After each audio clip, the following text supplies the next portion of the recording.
¿Cómo están, chicos? En esta hora vamos a hablar sobre la embriogénesis del sistema nervioso.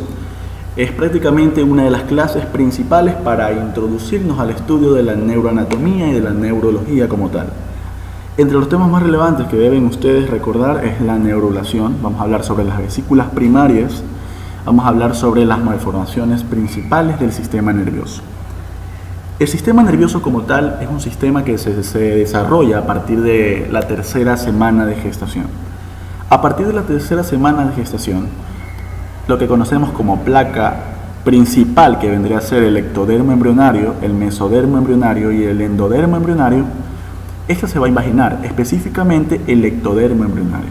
Esta placa ectodérmica forma lo que se conoce como placa neural, y esa placa neural va a invaginarse, y al invaginarse va a formar este surco denominado surco neural. Toda esta inducción del sistema neural se conoce como neurulación, y es gracias a sustancias y a un gen denominado BMP, que es el gen morfogénico óseo. Es inductor principal para la formación de la columna vertebral como también para la médula espinal. Este surco neural va a invaginarse más y va a formar lo que se conoce como tubo neural. Este tubo neural va por dentro, pero por fuera está recubriéndose de somitas. Las somitas son específicamente sustancias mesodérmicas. Por si acaso les preguntan, ¿de qué placa proviene las somitas? De la placa mesodérmica, no de la ectodérmica. La ectodérmica va a formar la médula espinal, pero la mesodérmica va a formar las somitas, que vendrían a ser en su posteridad la columna vertebral. Esta se va a inducir y en la parte anterior, como pueden observar, se va a formar un pliegue. Ese pliegue neural es la parte anterior y hacia los lados va a estar en relación con las prominencias pericárdicas. Casi no les preguntan eso, pero lo que sí deben saber es en qué momento se cierran esto que se conoce como pliegues neurales. Estos pliegues neurales también se los conocen, cuando se cierran más, como neuroporos. Y el neuroporo anterior y el neuroporo posterior son los principales en cerrarse y se dan aproximadamente en el día 25. Este es dato más o menos cambiante según los libros, pero el día 25, según Lachman, se cierra el neuroporo anterior por su posición, pero otros libros mencionan que es el neuroporo superior. Quedémonos con el neuroporo anterior, se cierra el día 25 y aproximadamente 18 a 20 somitas ya están recubriéndolos, ¿sí? El neuroporo caudal o el neuroporo posterior siempre se va a cerrar 3 días después, o sea, el día 28. Y a partir de eso se va a inducir la formación de las vesículas primarias. En términos generales, la neurulación, que es este proceso en el cual se forma la médula espinal, se divide en dos: en neurulación primaria y en neurulación secundaria. La neurulación primaria es cuando se forman los segmentos cervicales y dorsales de la médula espinal, que vendría a ser de la mitad hacia arriba. Y las posteriores, que son la neurulación secundaria, formará la médula espinal en el segmento lumbar, en el segmento sacro y en el segmento que va a formar el filum terminale, que es una prolongación de la pia madre. Después, esta segunda neurulación, o la segunda etapa de la neurulación, formará al final lo que se conoce como el ligamento sacrococcigio, que se va a inducir a nivel de la segunda vértebra sacra. Eso vamos a verlo más después. Al formarse el tubo neural con su médula espinal ya casi formada, en otras palabras, hacia arriba este pliegue neural va a formar lo que se conoce como vesículas primarias. Esas vesículas primarias son estas tres. Se conocen como prosencéfalo o también proencéfalo, dependiendo la nomenclatura, mesencéfalo y rombencéfalo. Son las tres vesículas primarias no espinales, que no tienen nada que ver con la médula espinal, sino que tienen que ver con segmentos suprategmentarios, o sea, con órganos que se encuentran por encima de la médula espinal. ¿Nos referimos a qué? A encéfalo como tal, o sea, a cerebro, lo cual involucraría hemisferios cerebrales, corteza y núcleos basales. Pero lo que ustedes deben saber es algo mucho más específico, o sea, el prosencéfalo formará en su posteridad el telencéfalo y el diencéfalo. El mesencéfalo es la única estructura embriológica que no dará ningún resultado como tal. O sea, el mesencéfalo embriológicamente se llama mesencéfalo, pero cuando ya la persona es adulta y ha nacido el bebé, igual va a tener el mismo nombre o va a llamarse de la misma manera. El rombencéfalo va a dar o se va a transformar o a diferenciar, como dice el libro, en metoencéfalo y en mielencéfalo, ¿ya? Y lógico que la región del tubo caudal, o sea, la región del tubo neural, que hemos visto anteriormente, este es el tubo neural, formará la médula espinal como tal. Entonces, en términos generales, la neurulación en su etapa primaria y en su etapa secundaria se lo da a partir de la tercera semana. Pero esa neurulación como tal solo formará la médula espinal. De ahí hacia arriba, los pliegues neurales se diferenciarán en vesículas primarias. Ahora, el telencéfalo, que vendrían a ser ya vesículas un poco más diferenciadas, dará o se diferenciará en hemisferios cerebrales, corteza cerebral, núcleos basales y lóbulo olfatorio. Eso es importante, ¿sí? Después el diencéfalo, acuérdense de 5 estructuras, siempre son 5 estructuras principales: tálamo, hipotálamo, epitálamo, metatálamo y subtálamo. De allí, lógico, formará después la neurohipófisis y el cuerpo pineal. La neurohipófisis vendría a ser una de las estructuras posteriores de la hipófisis ya desarrollada, y el cuerpo pineal vendría a ser la formación de la glándula pineal, que es el inductor al sueño. Muy bien. Después se formará en el mesencéfalo. Los colículos son las estructuras que conforman el mesencéfalo, que es colículos, tegmento, pedúnculos cerebrales. Aún todavía no deben saber eso, porque estamos induciendo al estudio de la neuroanatomía. Pero deben saber más o menos o escuchar las estructuras. Y el rombencéfalo sí va a formar, por medio del metaencéfalo, la protuberancia anular, que también se la conoce como puente de Barolio, y también formará el cerebelo o las placas cerebelosas. El cerebelo se lo forma a partir de la 12ª semana de gestación. Y el mielencéfalo formará la médula oblongada o el bulbo raquídeo, ¿sí? Lógico, a partir de que se forman estas estructuras, dentro de estas vesículas primarias se está formando lo que se conoce como ventrículos o cavidades por donde pasa el líquido cefalorraquídeo.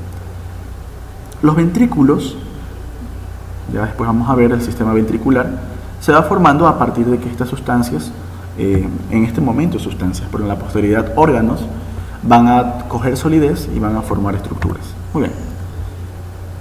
Repasando un poco sobre lo que es la neurulación, ya podemos ver más o menos cómo se induce y cómo es la cisura primitiva, va induciendo y van uniéndose lo que se conocen como crestas neurales y formando lo que se conoce como el tubo neural, ¿sí? Estas crestas neurales van a formarse, van a unirse, y de aquí van a salir células importantes como son las células, la cresta neural dará células de la glándula suprarrenal, las células de Schwann, entre otras más. Y entre las más importantes son las células ganglionares.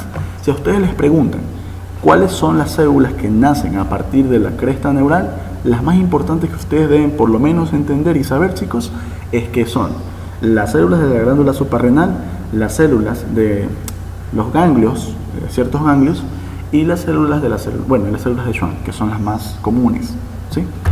Muy bien. Como ya sabemos, a partir de que se forma la médula espinal, esto que se conoce como tubo neural va a tener células. Y entre estas células que contiene el tubo neural, las más internas y las que se encuentran formando este acueducto se denominan membrana limitante externa. Paradójicamente se llaman así. Las células más internas se denominan células neuroepiteliales o también denominadas intermedióticas. ¿Por qué intermedióticas? Porque siempre las células que se encuentran más adentro, estas células que se encuentran más adentro, son células que se están reproduciendo continuamente. y al reproducirse se van a llamar células neuroepiteliales de división. Estas células se reproducen, pasan a la parte de la capa neuroepitelial intermeiótica y pasan a la capa limitante externa. De aquí se van a dividir y van a viajar hacia la corteza y hacia las vesículas primarias. Un dato importante que debemos entender es la diferenciación. Por ejemplo, todas estas neuronas, las que están aquí, nacen a partir del tubo neural. Y este tubo neural contiene sustancia embriológica denominada mesénquima. El mesénquima es la sustancia que formará la microglía. La microglía es como decirles a ustedes los macrófagos en el sistema nervioso.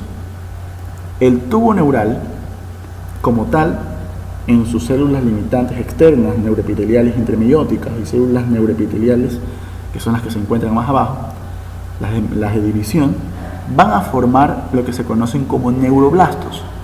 El tubo neural forma neuroblastos y los neuroblastos formará una célula que se denomina célula apolar. La célula apolar enviará polos, como ya sabemos, denominada célula unipolar, y después formará otro polo que se denomina célula bipolar. Estas células bipolares formarán lo que se conoce como sistema ganglionar. Y las células monopolares es lo que conocemos como célula unipolar, que es la famosa neurona que conocemos nosotros desde colegio, si es posible. Por otro lado, los glioblastos o los espongioblastos, el sistema de los espongioblastos, formará dos estructuras importantes que en su posteridad se llamará neuroglía. La neuroglía, por lo tal, está conformada por el oligodendrocito, que es el que se encuentra a este nivel, recubriendo las fibras por una sustancia denominada mielina. Los astrocitos formarán lo que se conocen como astrocitos protoplasmáticos, porque estos astrocitos protoplasmáticos estarán a nivel del plasma, o sea, del citoplasma, o sea, del soma de la neurona, de la cabeza de la neurona. En cambio, los astrocitos fibrosos estarán recubriendo lo que se conoce como las fibras de las neuronas y son tejido de sostén. Muy bien, entonces nosotros debemos entender más o menos de que a partir del tubo neural nacen diferentes células o se reproducen la mayoría de las células que conforman el sistema nervioso. Este tubo neural va a tener capas. La primera capa es la más interna que vimos hace un momento y les expliqué que se denominaba capa limitante externa. La de adentro se denomina capa intermeiótica y la más interna, la que está aquí adentro, se conforma por células neuroepiteliales de división. O sea, estas neuronas que están aquí se están reproduciendo aceleradamente y están viajando. Bueno, en los libros mencionan que son kilómetros, pero lógico que entre todo lo que viajan las células rodeando el sistema nervioso y dando vueltas, podría decirse que sí. Pero en realidad estas neuronas están reproduciéndose mitóticamente, ¿sí? De aquí, del tubo neural, van a ser un neuroblasto. El neuroblasto formará una neurona apolar que en su posteridad se reproducirán sus polos y será bipolar y unipolar, que es la famosa neurona que conocemos todos. El mesénquima embrionario como tal es el que va a formar la microglia, y la microglía es como decirles a ustedes que es el macrófago en el sistema nervioso. Estas células que se encuentran aquí adentro son células que se denominan neuronas ependimarias o en estado embriológico ependimocitos.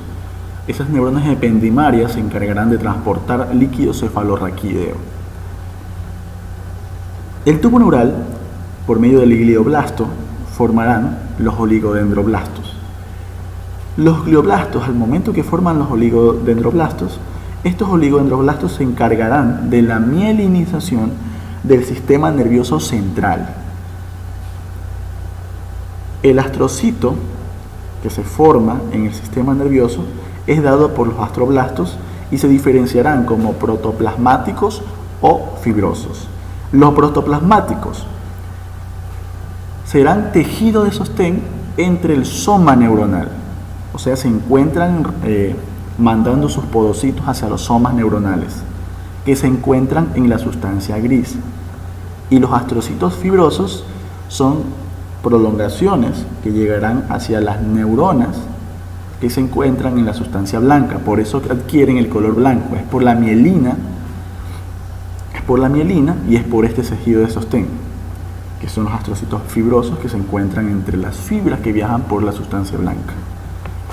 Pero ustedes se preguntarán, si el sistema nervioso es mielinizado por los oligodendrocitos, ¿quién mieliniza al sistema nervioso periférico? Pues los mielinizan las células de Schwann, que son formadas por medio de esta cresta neural. Las células de Schwann mielinizarán todo lo que tiene que ver con fibras externas. Ya vamos a ver eso un poco más después, cuando ya hablemos sobre histología del sistema nervioso. Y en su posteridad hablaremos sobre médula. Y es que en términos generales, el tubo neural está formando esta placa que está aquí. Entonces, esta sustancia, que vendría a ser sustancia blanca y sustancia gris en la parte interna, está relacionada en la parte embriológica con placas. Lo primero se denomina placa del techo, que es la parte más superior, según la imagen, y más posterior, la placa del techo. La placa del suelo es la placa anterior. La placa basal son las fibras de sustancia gris, posteriormente quedarán, de verde lo podemos observar, quedarán los nervios raquídeos. Y la placa alar son las que recibirán los nervios sensitivos. Entonces, esta placa alar es una placa netamente sensitiva y la placa basal es una placa netamente motora. Y lógico, el canal central y sus capas que acabamos de mencionar hace un momento. Las fibras que se encuentran formando la sustancia blanca, recordemos, la zona marginal formará la sustancia blanca. Y la zona intermedia, bueno, son neuronas que se encuentran entre las dos capas. Ahora, esta misma placa se diferenciará y formará esta médula espinal como tal. O sea, prácticamente esta diferenciación son gracias a neuronas que están viajando. Y como están viajando, contienen enzimas y contienen sustancias genéticas que inducen al viaje de ellas. Para que un sistema como tal, como es la neurulación, se esté formando adecuadamente, necesita de genes. Entre los genes más importantes que se dan en esta etapa es el BMP, el gen morfogénico óseo, y también está el FGF, que es el gen relacionado con el factor fibrogalastínico de todos los embriones. Entonces, vamos a ver más después que este gen, cuando se afecta, el gen fibrogastínico va a dar una deformidad, una enfermedad. Pero lo que sí debemos entender es de que estas células están migrando. Los neuroblastos están que migran, unas neuronas migran hacia los ganglios, otras viajan por el cordón gris y viajan hacia los ganglios más posteriores. Recordemos, hay ganglios simpáticos y ganglios parasimpáticos. Unos están cerca y otros están alejados, cerca al órgano. Entonces, cuando ya se ha formado la neurulación como tal y ha terminado la segunda neurulación, la médula espinal tiene casi o prácticamente el mismo diámetro a nivel del tercer y segundo mes, tiene el mismo diámetro que tiene la columna vertebral. A medida que el embrión o el niño crece, esta columna vertebral se alarga, pero la médula espinal demora mucho en crecer y ya tiene una dimensión que es aproximadamente 45 centímetros y se queda allí. Por ende se alarga y se forma esta prolongación que se denomina filum terminale.